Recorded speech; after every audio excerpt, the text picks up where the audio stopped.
संतोष देशमुख हत्या प्रकरणामध्ये वाल्मिक कराडचा सहभाग खंडणीमध्ये अडथळा आणल्यानं कट रचून संतोष देशमुखांची हत्या, विशेष मकोका न्यायालयाचं प्रथमदर्शनी निरीक्षण।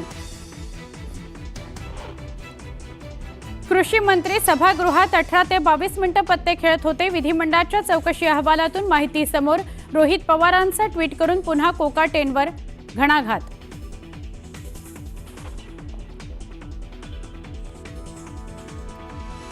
मुख्यमंत्र्यांची भेट घेतल्यावर अनिल परब यांची पत्रकार परिषदेमध्ये योगेश कदमांवर काय आरोप करतात याकडे सगळ्यांचं लक्ष।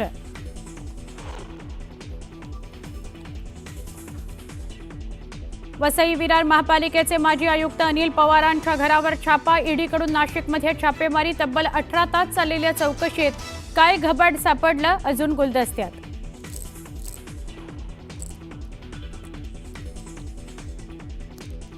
बीडी रिसॉर्ट पुनर्विकास प्रकल्पाबाबत आदित्य ठाकरेंचं मुख्यमंत्र्यांना पत्र। पूर्ण झालेल्या घरांचा ताबा लाभार्थ्यांना देण्याची पत्रातून मागणी।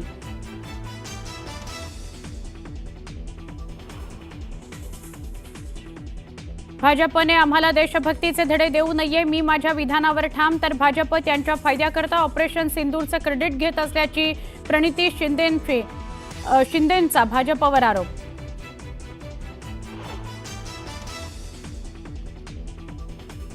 ज्ञानेश्वरी मुंडे घेणार मुख्यमंत्री देवेंद्र फडणवीस यांची भेट। पती महादेव मुंडे हत्या प्रकरणाबाबत न्यायाच्या मागणीकरता घेणार भेट।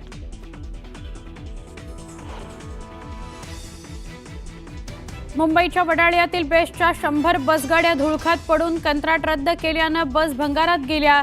बसेसची दुरवस्था।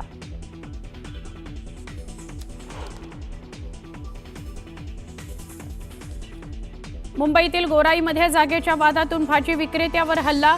भाजी विक्रेता हल्ल्यात जखमी। संबंधित घटनेप्रकरणी पोलिसात तक्रार दाखल।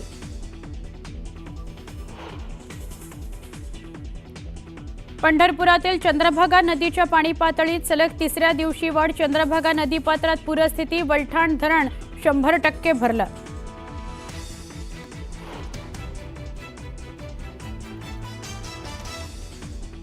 कोल्हापुरात पावसाचा जोर ओसरला। पंचगंगा नदीची पाणी पातळी 2 फुटांनी घटली, मात्र अजूनही 47 बंधारे पाण्याखाली।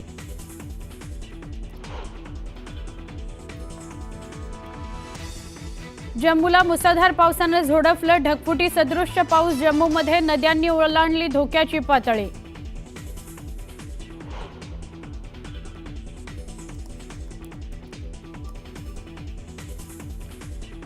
आणि रशियामध्ये 8.8 इतक्या तीव्रतेच्या भूकंपाचा धक्का। 3 देशांना सुनामीचा इशारा। 12 फुटांपेक्षा जास्त लाटा उसळण्याचा अंदाज।